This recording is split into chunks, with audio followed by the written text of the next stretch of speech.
Assalamualaikum warahmatullahi wabarakatuh. Anak-anak, hari ini adalah pertemuan kita kedua. Mudah-mudahan kita semuanya dalam lindungan Allah Subhanahu wa taala, jaga kesehatan sehingga kita dapat melaksanakan semua kegiatan dengan sebaik-baiknya.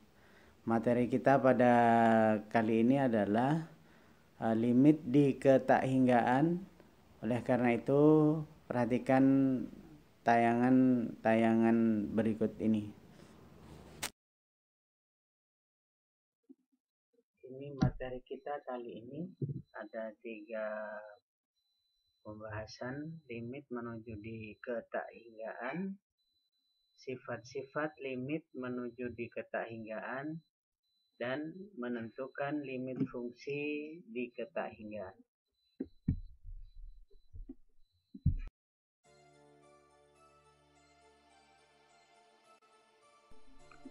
Limit menuju di ketakhinggaan, misalkan f adalah suatu fungsi yang terdefinisi pada setiap nilai pada selang c, tak hingga atau min tak hingga, c, maka didefinisikan limit f(x) untuk x mendekati tak hingga sama dengan L, artinya jika untuk nilai x yang membesar tanpa batas, maka berlaku fx dekat dengan L. Yang kedua, limit fx untuk x mendekati min tak hingga sama dengan L, artinya jika untuk nilai x yang mengecil tanpa batas, maka berlaku fx dekat dengan L.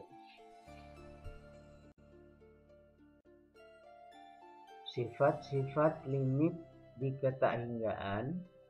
Sifat-sifat ini yang nanti sering digunakan dalam menyelesaikan masalah. Yang pertama, A. Untuk n bilangan bulat ganjil, maka limit x pangkat n untuk x mendekati tak hingga nilainya tak hingga. Sedangkan untuk limit x mendekati min tak hingga, untuk x pangkat n nilainya sama dengan min tak hingga. Jadi untuk bilangan bulat ganjil, jika x-nya mendekati tak hingga, nilainya tak hingga. Jika x-nya mendekati min tak hingga, maka nilainya juga min tak hingga. Untuk yang B, untuk n bilangan bulat genap, maka baik x-nya menuju tak hingga ataupun x-nya menuju min tak hingga, untuk x pangkat n nilainya sama dengan tak hingga. Sedangkan yang C, untuk n bilangan asli, maka nilai seper x pangkat n baik x mendekati tak hingga ataupun x mendekati min tak hingga, itu nilainya sama dengan 0.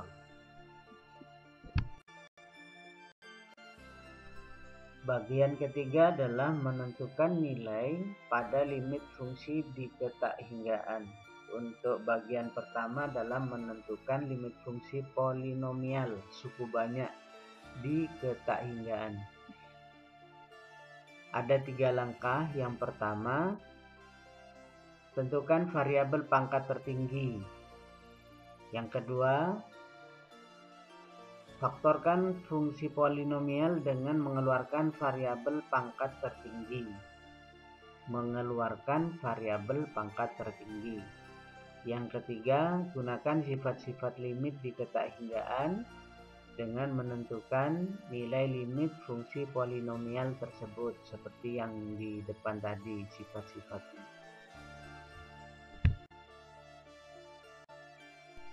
Sebagai contoh, untuk fungsi polinomial adalah berapakah nilai dari limit x mendekati tak hingga untuk 5x pangkat 7 dikurangi x pangkat 4 ditambah 9. Pangkat tertingginya berapa? X pangkat 7. Maka x pangkat 7-nya kita keluarkan. Kemudian setelah kita keluarkan, gunakan sifat-sifat limit. X pangkat 7 dikalikan dengan limit 5 dikurangi 1 per X pangkat 3 ditambah dengan 9 per X pangkat 7. Maka akan diperoleh tak hingga dikalikan dengan 5 dikurangi 0 ditambah 9 kali 0. Ini adalah sifat-sifat yang digunakan. Kemudian didapatlah hasil akhirnya adalah tak hingga kali 5 sama dengan tak hingga. Sehingga nilai limit dari X mendekati tak hingga untuk 5X pangkat 7 dikurangi X pangkat 4 plus 9 adalah tak hingga.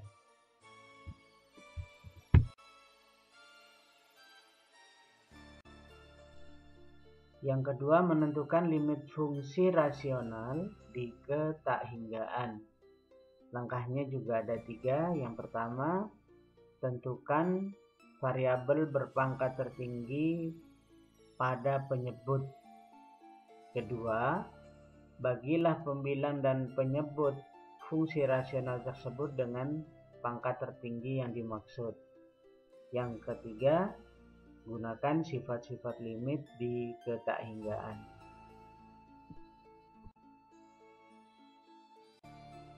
Sebagai contoh bisa dilihat pada layar tampilan. Berapakah pangkat tertinggi dari penyebutnya? Pangkat tertingginya adalah X pangkat 4. Jadi sama-sama dibagi dengan X pangkat 4 atau dikalikan 1 per X pangkat 4. Maka kita bisa gunakan sifat-sifat limit kalau sudah dibagi dengan X pangkat 4, sehingga diperoleh hasil akhirnya adalah 2 per 5.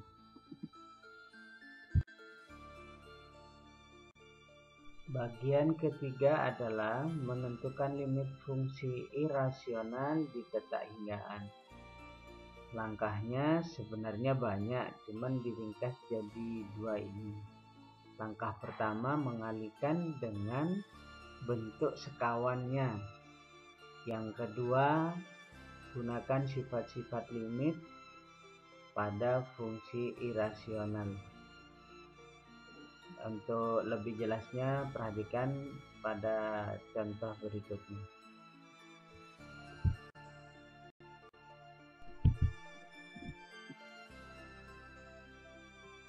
Nilai dari limit tak hingga akar X kuadrat plus X plus 5 dikurangi dengan akar X kuadrat min 8X plus 3. Soal ini kalau kita substitusi langsung, nanti akan didapat tak hingga dikurangi tak hingga, dan ini salah satu bentuk tak tentu yang harus dihindari. Maka caranya adalah dengan mengalihkan bentuk sekawan. Artinya dikalikan 1 tapi bentuk sekawan. Bentuk sekawan akar dikurangi akar, itu nanti bentuk sekawannya adalah akar plus akar. Maksudnya apa? Kalau ada A min B dikalikan dengan A plus B, itu nanti akan menjadi A kuadrat min B kuadrat. Seperti contoh, akar X kuadrat plus X plus 5 dikurangi akar X kuadrat min 8X plus 3 dikalikan dengan akar X kuadrat plus X plus 5 ditambah dengan akar X kuadrat min 8X plus 3 dibagi dengan akar yang sama. Maka akan didapat di bawah X kuadrat plus X plus 5 dikurangi X kuadrat min 8X plus 3 dibagi dengan akar X kuadrat plus X plus 5 ditambah dengan akar X kuadrat min 8X plus 3. Maka akan sama dengan pindah ke kanan. Yang atas kalau dikurangi nanti tinggal 9X plus 2, yang bawah masih tetap dalam bentuk akar. Pangkat tertingginya yang bawah itu akar X kuadrat itu kalau diakarkan jadi X, pangkat tertingginya adalah 1 per X. Sehingga sama-sama dibagi dengan X, di dalam akar X jadi 1 per X kuadrat.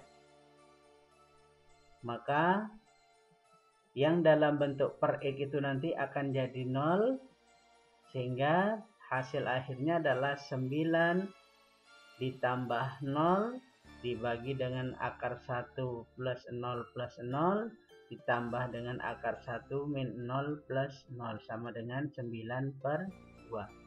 Itu hasil akhirnya.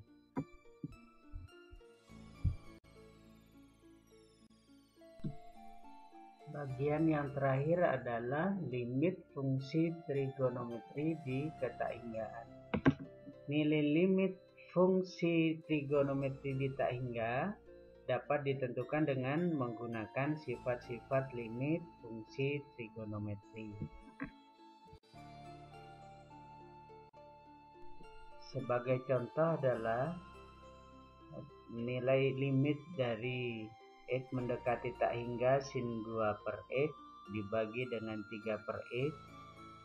Kalau kita substitusi langsung, maka akan didapat hasil akhirnya 0/0, merupakan bentuk tak tentu yang seperti di atas. Maka harus dicari dengan menggunakan sifat-sifat limit fungsi trigonometri lainnya.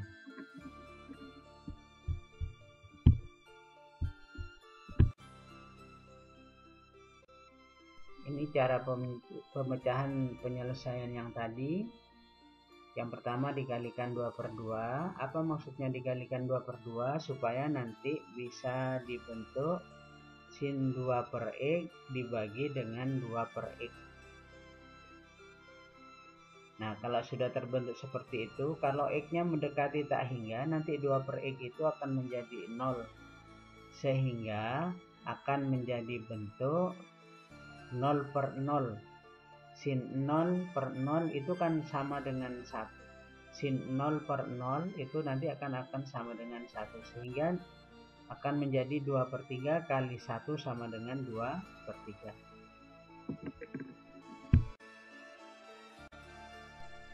Ini soal tugas yang serupa dengan pembahasan materi kita tadi.